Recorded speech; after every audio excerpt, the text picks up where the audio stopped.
Salut à tous les passionnés de foot, bienvenue sur Foot Universel TV. Aujourd'hui, on va parler d'un moment historique, un exploit qui fait vibrer tout un continent. Dans la nuit de dimanche à lundi, au cœur de Santiago au Chili, le Maroc a écrit une nouvelle page d'or dans l'histoire du football africain. Les Lionceaux de l'Atlas ont remporté la Coupe du Monde U20 face à l'Argentine avec un score sans appel de 2-0. Oui, vous avez bien entendu, le Maroc est champion du monde U20, devenant seulement la deuxième nation africaine à décrocher ce titre prestigieux après le Ghana en 2009. Alors, comment les Marocains ont-ils réalisé cet exploit? Qui sont les héros de cette victoire et qu'est-ce que ce sacre signifie pour l'avenir du football africain? Restez avec nous, on vous dit tout dans ce script explosif. Le Maroc a fait trembler le monde du football en s'imposant face à l'Argentine, une nation légendaire en finale de la Coupe du Monde U20.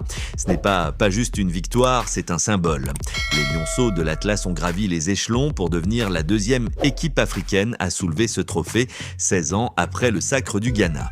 Ce triomphe confirme que l'Afrique n'est plus seulement une terre de talent brut, mais une force montante capable de rivaliser avec les géants du football mondial. Cette victoire est d'autant plus impressionnante quand on regarde le parcours du Maroc dans ce tournoi.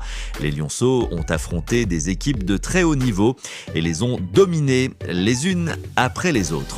On parle de l'Espagne, du Brésil et même de la France en demi-finale.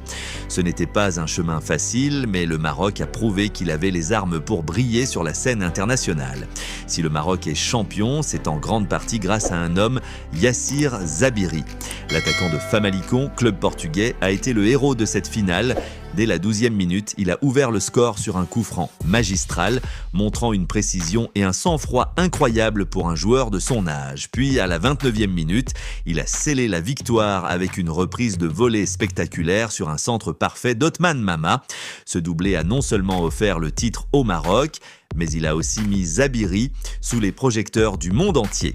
On parle déjà de lui comme d'une future star du football marocain et peut-être même mondial. Mais Zabiri n'était pas seul, toute l'équipe a brillé par sa cohésion, son fighting spirit et sa discipline tactique. Le sélectionneur a su tirer le meilleur de ses joueurs et ça s'est vu sur le terrain. Un autre nom à retenir, Othman Mama, le capitaine des Lionceaux de l'Atlas, formé à Montpellier et aujourd'hui joueur de Watford en Angleterre. Mama a été le leader incontesté de cette équipe. Non seulement il a délivré le centre décisif pour le deuxième but de Zabiri, mais il a aussi été désigné meilleur joueur du tournoi devant son coéquipier Zabiri. Ce titre individuel est une récompense méritée pour un joueur qui a porté son équipe avec charisme et talent tout au long de la compétition.